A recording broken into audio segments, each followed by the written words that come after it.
Hello and welcome to the introduction for Unit 7, Revision and Success. Throughout this class, we have been using the word essay to refer loosely to any single author piece of extended nonfiction prose.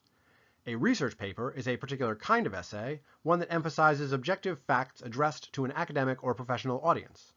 Other kinds of essays include styles of writing as diverse as personal narratives, opinion articles, or progress reports.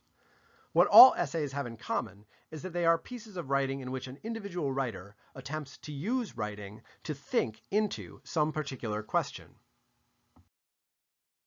The key word in that sentence is attempts, and that is why, as those French speakers among you may have already recognized, the word essay is borrowed from the French verb essayer, to try.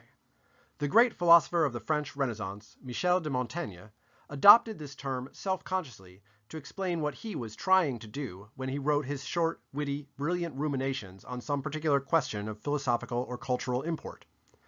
100 years later, the great philosopher of the English Renaissance, Francis Bacon, adopted this term self-consciously as an homage to Montaigne.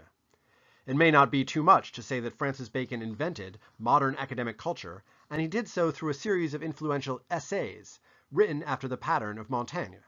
For both Montaigne and Bacon, the essay was always a stab in the dark, an uphill battle, even a Hail Mary pass. There was no guarantee of success, just a noble effort, pursued in a spirit of boundless optimism.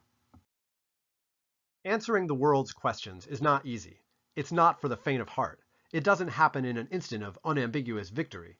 It is a halting process, proceeding in fits and starts. Any given statement can always be quarreled with, contested, elaborated, subdivided. A researcher never hits bottom, and a writer never writes a sentence that could not conceivably be better. We never stop trying and start succeeding. We only try better, and hopefully even learn to fail better. Montaigne may have liked to think of an essay as a beautiful failure. Thinking of pieces of writing as attempts can help to free writers from the paralysis that comes with expecting that everything they write has to be perfect.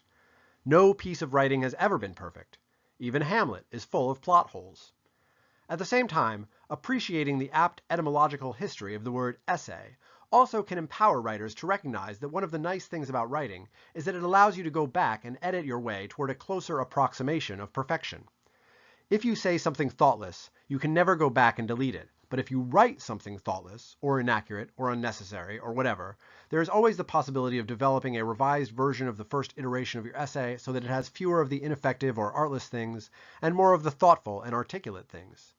It is good that this is the case, since writing is so complex and multifactorial that it is impossible to attend to everything at once. The good news is that you don't have to. The writing process allows you to make incremental progress, and indeed, an effective revision of an essay will use the failures of the draft as springboards to a higher level of success, meaning that the so-called failure was in reality no such thing, but actually a critical ingredient in the ultimate accomplishment of the finished essay. As you revise your essays in this unit, keep in mind the central question of what your essay is trying to do. Where does the essay succeed most effectively in accomplishing this goal, and what parts of the essay are less successful in advancing this agenda? Then use your answers to these questions to make changes to your essay that enhance its overall effectiveness. A process like this allows you to use your writing to continue to push yourself further, to learn from yourself, and to try better.